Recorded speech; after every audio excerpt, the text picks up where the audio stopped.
저는 1996년 12월 30일에 첫 목회지 강화에서 목회를 시작했습니다. 그때 저의 나이가 30살이었습니다. 그때 저는 성령에 대해서 별로 관심이 없었습니다.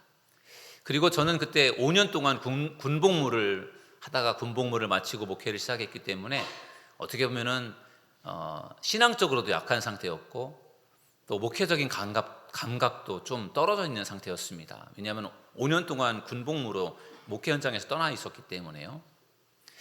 또한 저는 성격적으로 이성적이고 논리적인 사람이에요. 머리로 이해가 되어져야 움직이는 그런 사람입니다. 그렇기 때문에 제가 성령님의 도움을 의지하기보다는 제 힘으로 목회를 해보려고 애를 썼습니다. 그런데 목회를 하면 할수록 목회가 제 힘대로 되지를 않았습니다. 그래서 힘들고 어려운 상황을 만날 때마다 한계를 느끼게 되었고, 그래서 정말 하나님의 도움을 구하게 되었습니다. 정말 하나님이 능력을 주시지 않으면 할 수 없겠다, 그런 생각이 들었습니다. 그러면서 강화에서 목회를 3년 하고 나서 이제 목사 안수를 받게 되는데, 목사 안수를 받기 전에 정말 목사가 되기 전에 내가 정말 잘 준비하고 목사가 되면서 정말 하나님이 주시는 능력을 좀 받고 싶은 그러한 좀 욕심 바람이 좀 있었습니다. 그래서 안수를 받기 전에 제가 두 가지 큰 계획을 세웠는데, 하나는 40일 동안 철야 기도를 하겠다. 40일 동안 강대상에서 자고 강대상에서 일어나서 설교하고 기도하고 이렇게 이제 40일 동안 그렇게 하기로 계획을 세우고, 두 번째는 금식 기도를 하겠다, 이제 그런 계획을 세웠어요. 그리고 이제 안수 받기 전에 한 40일 전부터 이제 준비하면서 이제 강대상에서 이제 밤새 여기서 기도하다 자다 이런 일들을 이제 시작을 했습니다. 그런데 제가 철야 기도를 시작한 지 한 열흘 정도 되었을 때 저희 아버님이 돌아가셨어요. 그래서 아버님 돌아가셔서 장례를 치르고 준비하다 보니까 제가 온전하게 그 40일 동안 계획했던 철야 기도를 온전하게 지키지를 못했어요. 어쩔 수 없는 상황이었습니다. 그래서 금식 기도만큼은 좀 잘해보자, 그런 마음을 가지고 금식 기도를 위해서 오살리 기도원에 들어갔습니다. 예수님은 공생애를 시작하기 전에 40일 금식 기도를 하셨지만 저는 40일을 할 수가 없고 5일만 하자, 그런 마음을 가지고 5일 동안 금식을 이제 하는데요. 그 금식을 하면서 하나님 앞에 기도했어요. 제가 철야 기도하면서도 그랬지만, 하나님 저에게 능력 주세요. 하나님이 능력 주시지 않으면 제가 할 수 없습니다, 목회를. 그러니까 능력 주세요. 제가 열심히 잘 준비할 테니까 하나님 저에게 능력 주세요. 이제 그러한 간절한 바람으로 기도를 하고 준비를 했습니다. 저는 오살리 기도원에 가면 거기서 정말 하나님이 능력을 주실 줄 알았어요. 정말 저에게 성령을 부어주시고 능력을 부어주실 줄 기대를 했는데, 아무리 기도글 속에 들어가서 기도를 해도 아무런 느낌이 없어요. 정말 소나무를 하나 뽑아야 된다고 하는데 아무리 잡아당기고 뽑으려고 해도 뽑혀지지도 않지만, 아무튼 간에 뭔가 하나님이 나에게 능력을 주셨으면 좋겠는데 그게 확 와닿지가 않아요. 그래서 부르짖고 기도하다가 특별한 느낌 없이 기도원에서 내려오게 되었어요. 그리고 안수를 받고 목사가 되었습니다. 그리고 나서 6년이라는 세월이 지나서 제가 안수를 받고 6년이 지나서 제가 40살이 되었을 때, 저는 그제서야 비로소 성령의 은혜를 경험하게 되었습니다. 그때 저는 교회를 개척하는 문제를 놓고 기도원에 들어가서 기도를 했어요. 제가 나이가 40살이 되었을 때, 부록의 나이가 되었을 때, 그때 정말 내가 개척을 하는 게 하나님 뜻인지 아닌지 제가 잘 몰라서 하나님께 기도를 했어요.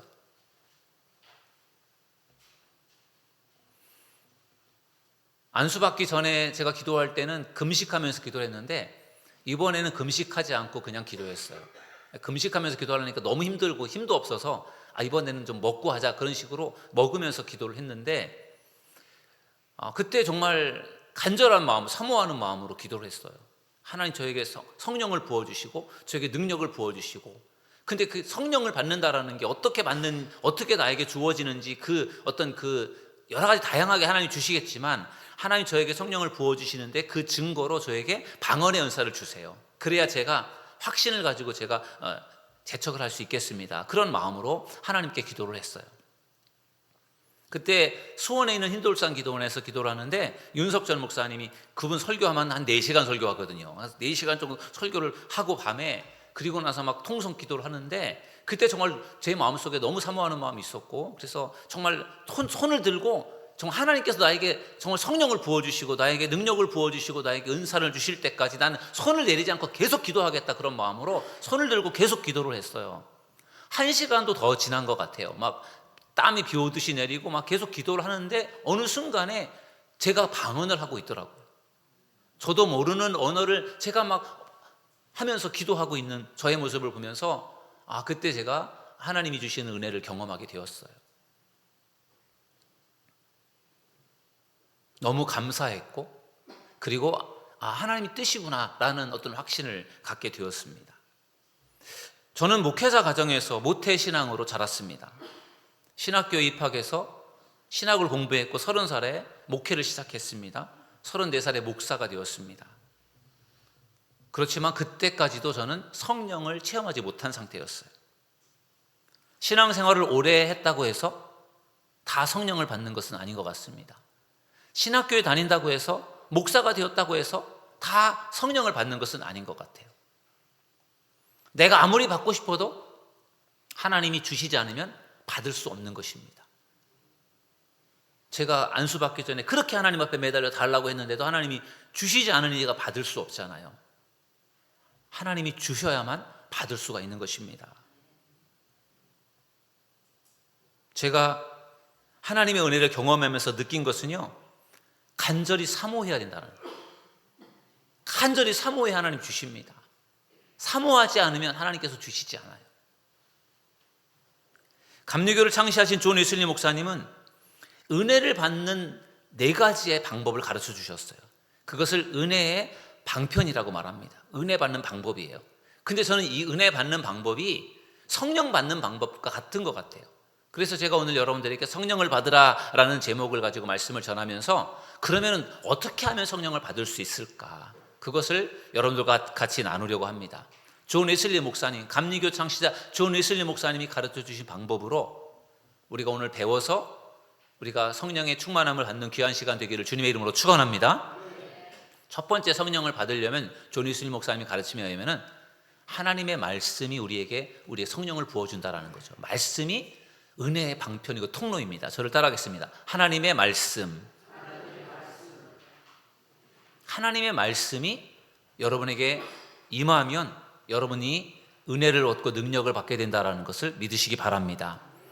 하나님의 말씀은 히라보로, 신약 성경이 기록된 언어가 히라보인데 히라보로는 하나님의 말씀이 크게 3가지로 단어가 다르게 되어 있어요. 하나는 로고스라는 단어예요. 로고스, 하나님의 말씀인데 로고스는 기록된 말씀입니다. 우리가 가지고 있는 성경책에 기록된 말씀이잖아요. 이게 바로 로고스예요.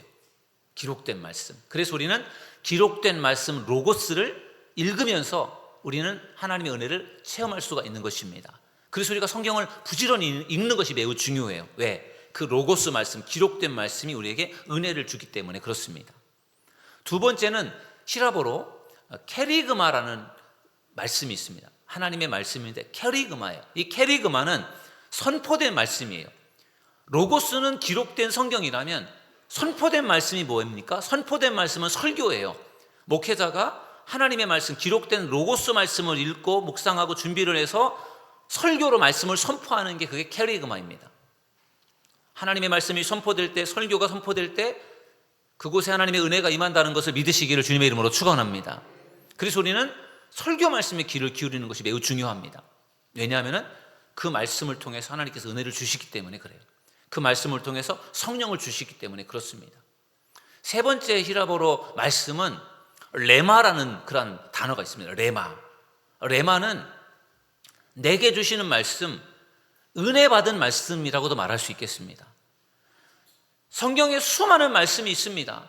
그러나 그 중에서 특별히 나에게 은혜가 되는 말씀이 있어요. 똑같이 오늘도 하나님의 말씀을 전하지만, 여러분들이 저의 말씀을 똑같이 듣고 계시지만 그 말씀을 통해서 은혜를 얻는 분이 계시는가 하면은 은혜를 못 받는 분도 계세요. 은혜를 받는 분에게 그 오늘의 말씀은 레마의 말씀이 되는 것입니다.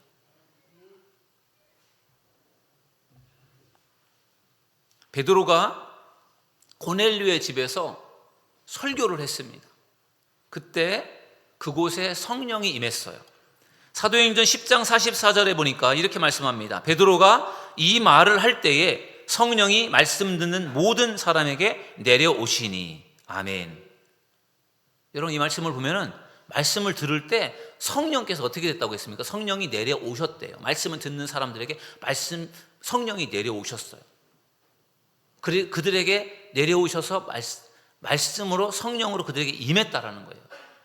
여러분, 성령은 말씀을 듣는 곳에, 말씀을 듣는 사람들에게, 말씀이 선포되는 곳에 성령이 임하신다라는 것을 믿으시기를 주님의 이름으로 축원합니다.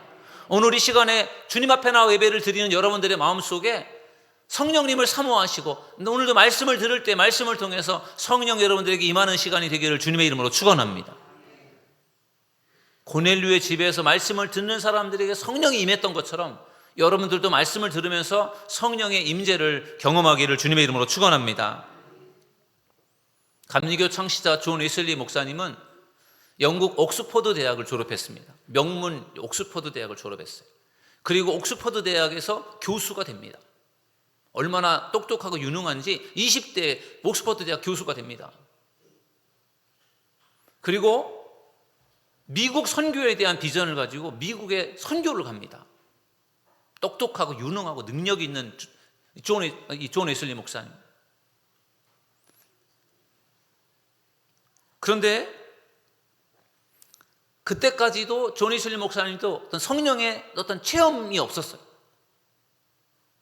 그러다 보니까 뭔가 가르치고 목회를 하고 사역을 해도 뭔가 마음에 공허함이 있었고, 그리고 뭔가 사역의 열매도 없었고 그랬어요. 존 웨슬리 목사님이 미국 조지아주에 가서 2년 동안 사역을 하다가 실패하고 돌아왔거든요. 그 모든 이유가 어떤 성령의 어떤 경험을 하지 못했던 그런 부분 때문에 이 존 웨슬리 목사님이 실패를 합니다. 그러면서 이 존 웨슬리 목사님이 성령에 대한 더 사모하는 마음을 갖게 됩니다. 성령을 내가 받아야 내가 뭘 할 수 있겠다, 그런 마음을 갖게 되고, 또 어떤 구원에 대한 또 확신도 부족했고, 그래서 굉장히 좀 뭔가 방황을 하고 고민을 하던 중에 어느 날 런던 올더스게이트가에 있는 한 집회에 참여하게 되죠. 1738년 5월 24일이에요. 그날 작은 집회였는데 그 집회에 참석해서 이제 말씀을 듣는데, 앞에서 한 낭독자가 말씀을 읽어주는데 그 읽어주는 말씀이 루터가 쓴 로마서 주석의 서문이었어요. 주석 서문, 주석의 앞부분을 읽어주는데 그 말씀을 들을 때 오직 의인은 믿음으로 말미암아 살리라 라는 이 말씀을 들을 때 이 존 웨슬리 목사님의 마음이 뜨거워졌다고 했어요. 구원에 대한 확신이 없어서 뭔가 좀 갈등하고 방황을 하고 있었는데, 오직 의인은 믿음으로 말미암아 산다라고, 믿음이다라는 그 말씀이 확 이 웨슬리 목사님의 마음에 와 닿은 거예요. 마음이 뜨거워졌어요. 그러면서 그때 확신을 갖게 됩니다. 그리고 그것이 존 웨슬리 목사님의 어떤 성령의 임재를 경험하는 시간이고, 또 어떤 회심하는 시간이 되었습니다.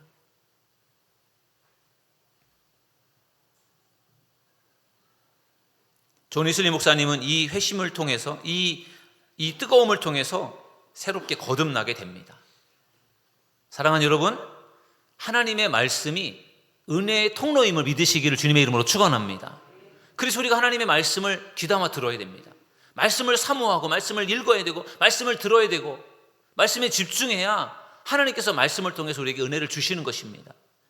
오늘도 주님 앞에 나와 예배를 드리는 여러분들의 마음속에 말씀을 통한 말씀에 대한 사모하는 마음이 있어서 말씀을 들으면서 말씀을 통해서 하나님의 은혜가 여러분들에게 임하고 성령이 임하는 은혜를 경험하는 여러분들이 되기를 주님의 이름으로 축원합니다.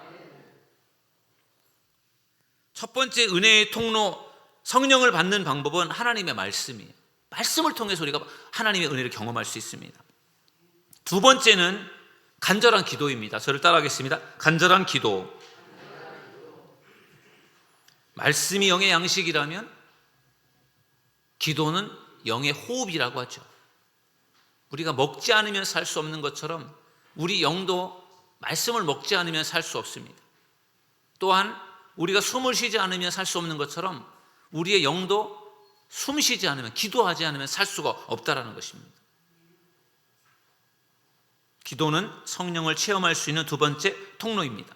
우리가 잘 알고 있는 마가다락방에서 모여서 기도하는 120명의 성도들, 그들이 마가다락방에서 모여서 그들이 성령을 사모하며 기다릴 때 그들이 어떻게 했습니까? 사도행전 1장 14절에 보면은요, 이렇게 말씀합니다. 여자들과 예수의 어머니 마리아와 예수의 아우들과 더불어 마음을 같이하여 오로지 기도에 힘쓰더라. 아멘. 오로지 기도에 힘쓰더라. 이게 무슨 뜻이에요? 오로지 기도에 힘쓰더라. 기도에 올인했다는, 기도에 집중했다라는 거죠. 여러분, 그들이 예수님께서 승천하신 날로부터 열흘 동안 계속해서 마가다락방에 모여서 기도를 한 거예요. 계속해서 열흘 동안 기도를 한 거죠. 집중적으로 기도한 거예요. 그때 그곳에 어떤 일이 벌어졌습니까? 성령이 임했습니다. 마가다락방에서 모여서 기도하는 그들에게 성령이 임했습니다. 어떻게 성령이 임했습니까? 급하고 강한 바람 같은 소리로, 불의 혀같이 갈라지는 뜨거움으로 임했어요. 존 웨슬리 목사님이 말씀을 들으면서 마음이 뜨거워진 것처럼 그 마가다락방에서 120명의 성도들이 간절한 마음으로 기도하고 부르짖을 때 거기에도 뜨거움이 임했던 거예요. 각 사람에게 성령이 임했습니다. 그곳에 있는 모든 사람이 성령을 받았어요. 우리가 기도의 자리에서 기도하는 그러한 일에 힘쓸 때 하나님께서 우리에게도 성령을 부어주신다는 것을 믿으시기를 주님의 이름으로 축원합니다. 기도는 성령을 체험하는 중요한 통로입니다. 정말로 기도하다가 많은 사람들이 성령을 체험하고 기도하다가 많은 은혜를 경험하지 않았습니까? 제가 정말 초등학교, 중학교를 다닐 때만 해도 정말 그때 정말 굉장히 뜨거웠어요. 아버지가 목회하시던 교회뿐만 아니라 다 뜨거웠어요. 그래서 부흥회를 하면은 정말 다 뜨겁게 찬양하다가 다 입신하고 방언하고 환상을 보고 예언하고 그런 일들이 계속되었었거든요. 지금은 그런 일들이 별로 없지만 정말 그때 70년대는 정말 대단했던 것 같아요. 기도가 얼마나 대단했는지 몰라요. 그러면서 기도하면서 많은 그 은혜와 능력을 경험했었는데, 그러나 지금은 우리가 기도가 그때에 비하면 많이 약해진 것 같습니다. 그러나 우리가 다시 기도를 회복할 수 있기를 주님의 이름으로 축원합니다. 올해 2025년도에 1시간 기도에 여러분들 도전해 보세요. 아니, 작년에 30분 기도도 제대로 못했는데 어떻게 1시간을 하겠느냐? 한번 도전해 보십시오. 기도할 때 하나님께서 반드시 역사하실 줄로 믿습니다. 바울이 3차 전도여행 중에 에베소에서 어떤 제자들을 만났습니다. 바울이 그들에게 물었습니다. 너희가 믿을 때 성령을 받았느냐? 너희 성령 받았니? 이렇게 바울이 물어본 거예요. 그랬더니 그들이 뭐라고 대답을 했습니까? 우리는 성령을 받기는커녕 성령이 뭔지 들어본 적도 없다. 성령이 계심도 우리가 알지 못한다. 이렇게 대답을 했어요. 그래서 그들에게 사도 바울이 안수를 해줍니다. 그런데 안수를 할 때 그들에게 놀라운 일이 일어났어요. 사도행전 19장 6절에 보니까 바울이 그들에게 안수하매 성령이 그들에게 임하심으로 방언도 하고 예언도 하니. 아멘. 여러분, 바울이 안수를 하니까요, 그들에게 성령이 임했습니다. 그들이 방언을 했어요. 예언도 했어요. 성령이 뭔지도 모르는 사람들인데 안수하니까 성령이 그들에게 임하는 겁니다. 이것이 여러분 안수의 기도의 능력임을 믿으시기 바랍니다.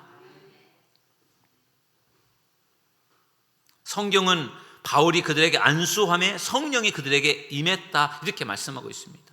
그럼 바울이 특별하기 때문에 바울이 안수해서 그들에게 성령이 임했을까요? 저는 그렇게 생각하지 않습니다.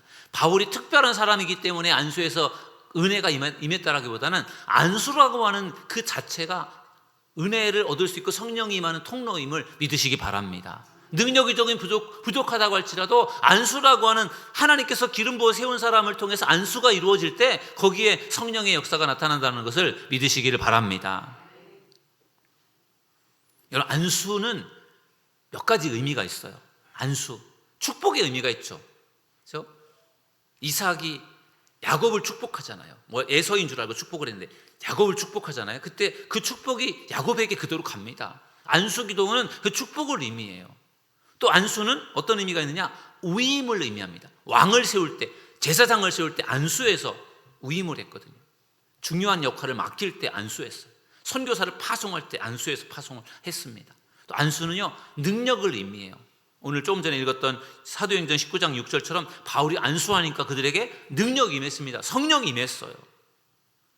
그러므로 사랑하는 여러분, 안수를 사모하는 여러분들이 되기를 주님의 이름으로 축원합니다.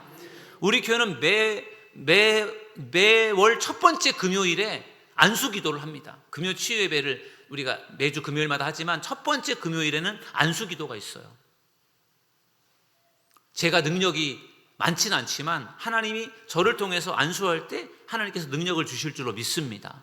사모하는 마음으로 참여하셔서 기도를 받으시면 하나님께서 안수를 통해서 분명히 여러분들에게 은혜를 주시고 능력을 부어주실 줄로 믿습니다. 기도가 바로 은혜 받을 수 있는 방법이고 기도가 성령을 받을 수 있는 방법임을 존 웨슬리 목사님이 가르쳐 주었어요.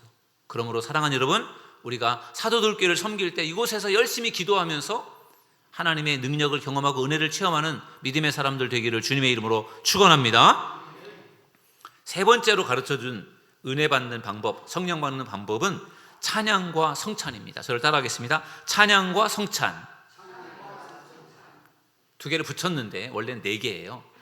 말씀, 기도, 찬양, 성찬. 근데 저는 세 개를 좋아하니까 찬양과 성찬을 붙여서 이렇게 묶었습니다.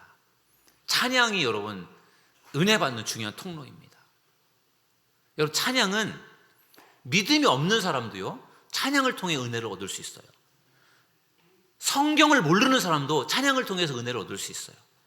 교회를 처음 나온 사람도요, 찬양을 통해 은혜를 얻는 걸 제가 봤어요. 오래전에 저희 교회에 처음 오신 분이 계셨어요. 교회를 다녀본 적도 없어요. 믿음도 없어요.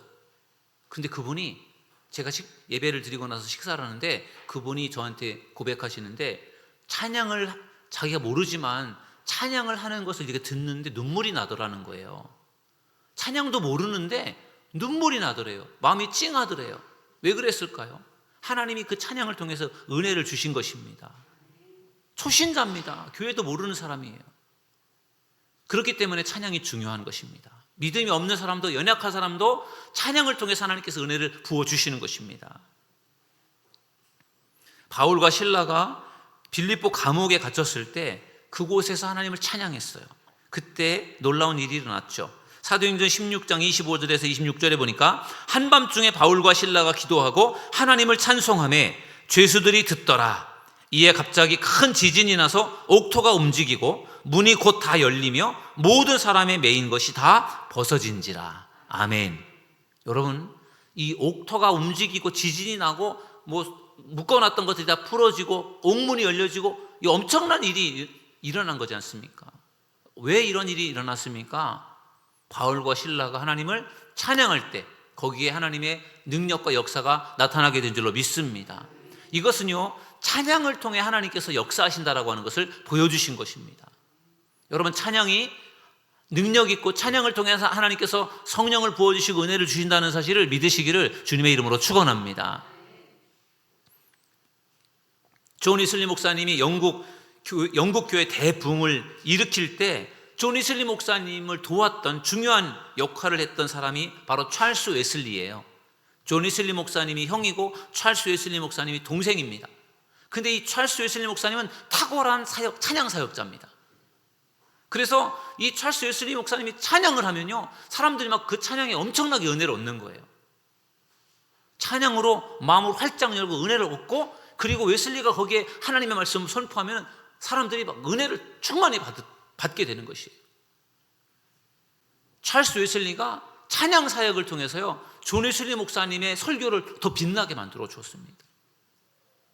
여러분, 찬양이 은혜 받는 통로임을 믿으시기를 주님의 이름으로 축원합니다. 여러분, 우리가 주일날 예배를 드리지 않습니까? 1시간 10분, 15분 예배를 드리잖아요. 그 예배 중에 제일 많은 비중을 차지하는 시간이 무슨 시간입니까? 설교 시간이에요. 제가 여러분들에게 설교를 35분 정도 설교합니다. 제일 예배에 비중이 많은 설교입니다. 그 다음에 비중이 많은 게 뭡니까? 찬양이에요. 찬양을 제가 볼 땐 20분 이상 찬양을 해요. 예배 시작하면서 찬양으로 시작하잖아요. 여러분, 찬양이 예배 시작이에요. 옛날에는 뭐 준비 찬양이라 그래가지고 예배를 준비하면서 찬양을 하고 그 다음에 종 땡치고 예배 시작합니다 이렇게 했는데 그게 아니에요. 찬양을 시작하는 시간 예배 시작이에요. 10시 50분에 예배를 시작합니다. 10시 50분부터 11시 5분까지 15분 찬양을 해요. 그리고 또 앞에 송영 찬송을 하죠. 또 설교 후 찬양을 하죠. 헌금 찬송을 하죠. 그걸 다 합하면요 20분도 더 됩니다. 엄청난 많은 찬양이 예배의 중요한 비중을 차지하고 있어요. 그 이유는 찬양이 중요하기 때문에 그래요. 여러분들이 찬양을 하면서 먼저 찬양으로 마음을 여시고 찬양으로 은혜 받는 여러분들이 되기를 주님의 이름으로 축원합니다. 찬양으로 은혜를 얻으면 하나님께서 말씀을 통해서 더 큰 은혜를 부어주시는 것입니다. 저는 우리 사도들 교회가 찬양과 말씀이 어우러져서 하나님의 큰 은혜를 경험하는 믿음의 공동체가 되기를 주님의 이름으로 축원합니다. 오늘 본문에 보니까 바울이 찬양의 중요성을 강조했어요. 에베소서 5장 19절 우리 함께 읽어보시겠습니다. 시작. 시와 찬송과 신령한 노래들로 서로 화답하며 너희의 마음으로 주께 노래하며 찬송하며. 아멘. 시와 찬송과 신령한 노래로 서로 화답하라. 서로 찬양하라. 앞에서 찬양을 인도하는 사람이나 회중에 있는 성도들이나 같이 서로가 화답하듯이 서로 함께 찬양하라.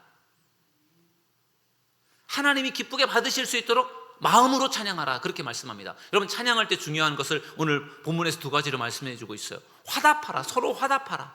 서로 화답하듯이 찬양하라 그렇게 말씀하고 있고 마음으로 찬양하라고 말씀하고 있어요. 저는 우리 사도들 교회 우리 모든 교인들이 찬양을 할 때 우리 함께 마음을 모아서 서로 화답하듯이 찬양하는 우리 교회가 되기를 주님의 이름으로 축원합니다. 그럴 때 하나님께서 이곳에 성령을 부어주실 줄 믿습니다. 찬양이 은혜 받는 방법이고 성령 받는 방법이고요. 그리고 성찬이 또 한 가지 은혜 받는 방법이고 성령 받는 방법입니다. 예수님께서 제자들과 마지막 최후의 그 만찬의 자리에서 예수님께서 식사를 하시고 나서 그 다음에 제자들에게 이제 성찬을 행합니다. 예수님께서 이 떡을 떼어 주시고 또 그들에게 포도주를 주시면서 예수님께서 이렇게 말씀하십니다. 누가복음 22장 19절에 보니까 또 떡을 가져 감사기도 하시고 떼어 그들에게 주시며 이르시되 이것은 너희를 위하여 주는 내 몸이라 너희가 이를 행하여 나를 기념하라 하시고. 아멘. 예수님께서 떡을 떼어서 그들에게 주면서 이것은 내 몸이다 내 살이다. 또 예수님께 포도주를 주시면서 이것은 내 피다 이렇게 예수님께서 말씀하셨잖아요. 그것을 예수님께서 행하여 나를 기념하라 그렇게 말씀하셨어요. 여러분, 성찬이 왜 중요합니까?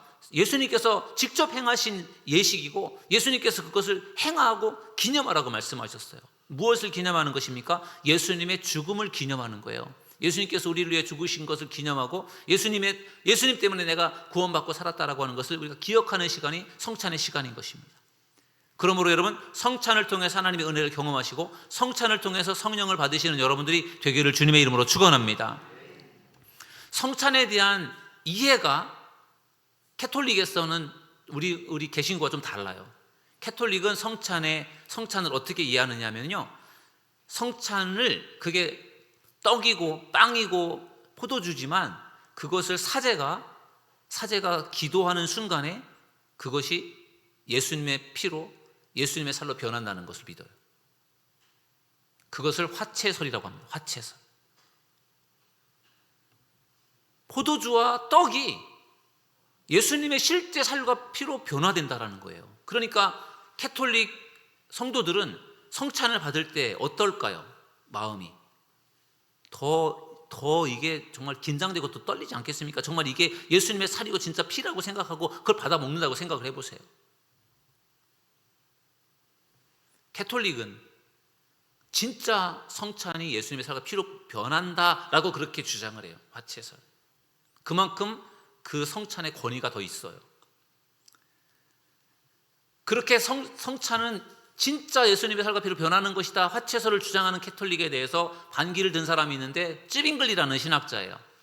찌빙글리라는 신학자는 뭐라고 말을 했는가? 그거는 진짜 예수님의 살과 피로 변하는 게 아니라 그거는 상징이다. 예수님의 살과 피를 상징하는 거지 그게 진짜 살과 피로 변하는 게 아니다. 그러니까 성찬은 상징설이다. 상징일 뿐이다. 이렇게 주장을 해요.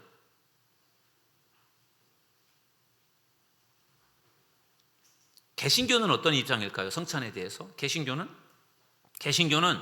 화채설도 아니고 상징설도 아니고 개신교는 영적 임재설을 믿습니다. 성찬의 자리에 성령이 임재하신다는 걸 믿는 거예요.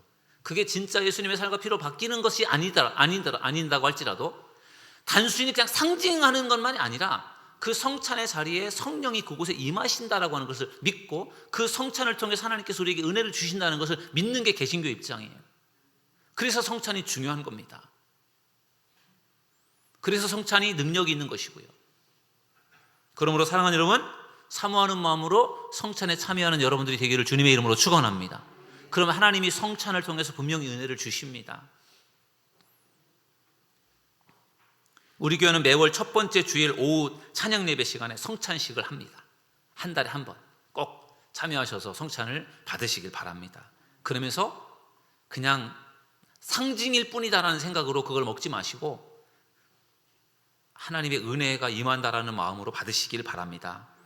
여러분, 사도 바울은 오늘 본문에서 에베소 교회 성도들에게 성령을 받으라고 강조합니다. 이렇게 말합니다. 에베소서 5장 18절 여러분 한번 같이 읽어보실까요? 시작. 술 취하지 말라. 이는 방탕한 것이니 오직 성령으로 충만함을 받으라. 아멘. 여러분, 사도 바울이 에베소 교회 성도들에게 성령을 받으라고 말할 때 이 성령 충만함을 무엇과 비교를 합니까? 술 취함과 비유했어요. 술 취함.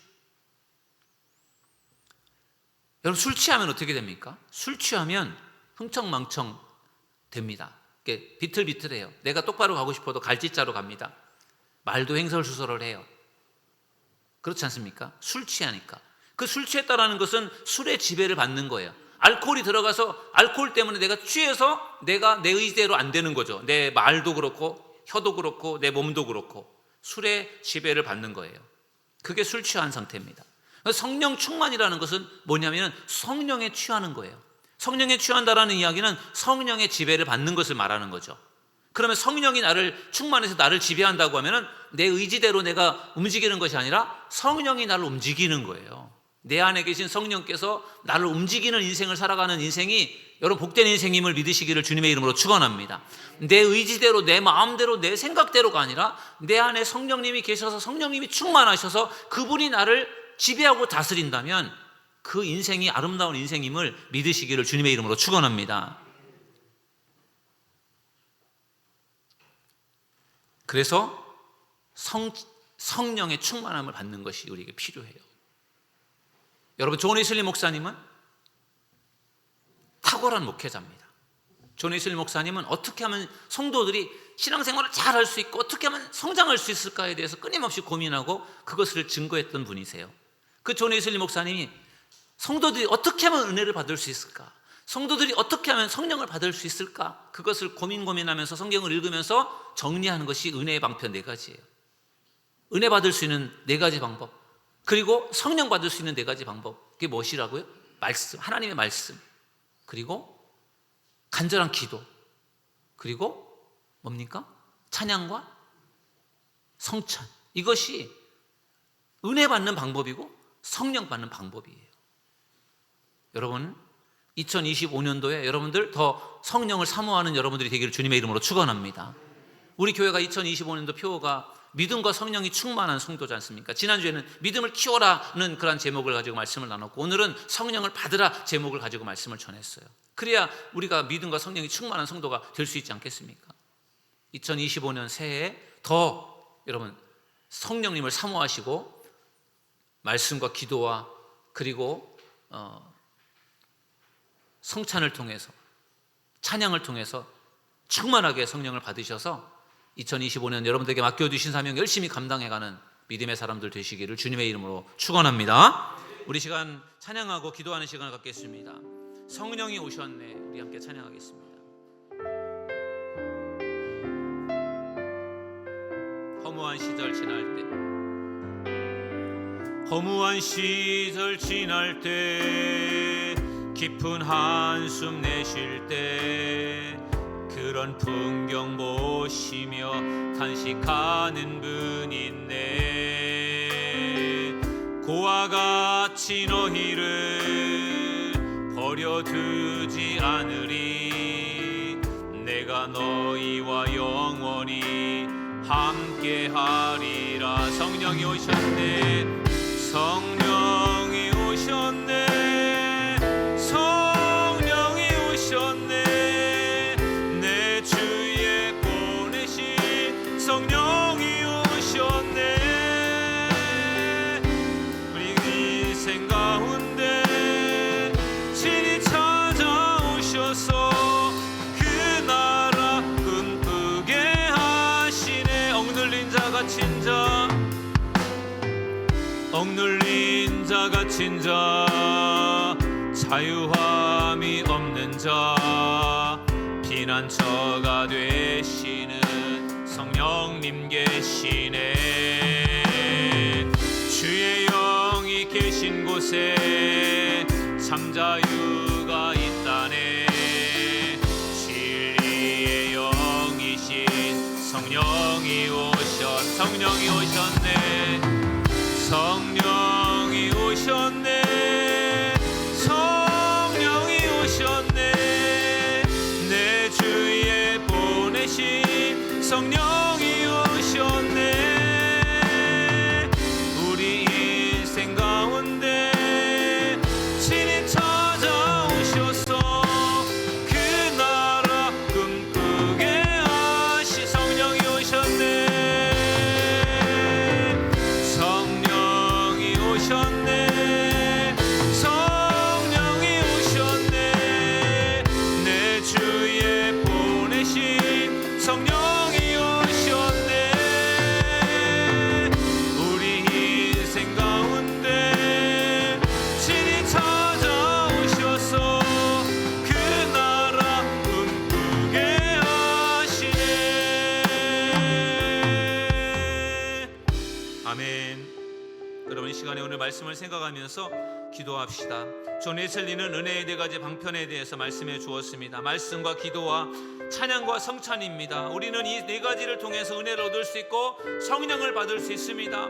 정말 우리가 사모하는 마음으로 우리가 하나님 앞에 나아갈 때 하나님께서 우리에게 성령을 부어주실 줄 믿습니다. 우리가 주일마다 모여서 예배하며 말씀을 듣고 기도하고 찬양할 때 우리가 모인 이곳에 성령이 임하는 귀한 역사가 일어날 수 있도록 우리에게 성령을 부어달라고, 이 자리에 성령을 부어달라고 우리 시간 주여 한 번 부르짖고 통성으로 기도하겠습니다. 주여, 주여, 주여, 주여, 이곳에 성령을 부어주시옵소서. 주의 영을 부어주시옵소서. 능력을 부어주시옵소서. 축복하여 주시옵소서. 말씀 가운데 하나님의 영이 임하기를 원합니다. 우리에게 말씀을 통하여 성령을 부어주시옵소서. 찬양 중에 하나님의 은혜가 임하게 하시고 하나님 성령의 충만한 은혜가 임하기를 원합니다. 찬양을 통하여 하나님의 은혜와 능력이 임하기를 원합니다. 하나님 성찬을 통하여 하나님의 능력을 우리가 경험하기를 원합니다. 주여, 우리 예배 가운데 성령님 임재하여 주시옵소서. 말씀하여 주시고 우리를 새롭게 하여 주시옵소서. 충만한 은혜로 채워 주옵소서. 성령님 임재하여 주시옵소서. 하나님, 성령 받기를 원합니다. 하나님, 성령 충만하기를 원합니다. 하나님 아버지시여, 술 취하지 말고 성령에 취하라고 말씀하고 있습니다. 우리 모두가 성령의 충만함을 얻는 모든 성도들 되기 원합니다. 하나님, 말씀을 통하여 성령 받기 원합니다. 기도하면서 성령 받기 원합니다. 찬양하면서 성령 받기 원합니다. 성찬을 받으면서도 성령을 받기 원합니다. 주여, 우리 사도들께 모든 성도들 2025년도에 성령 충만한 한 해가 될 수 있도록 하나님께서 축복해 주실 것을 믿으며 예수님의 이름으로 간절히 기도드리옵나이다. 아멘.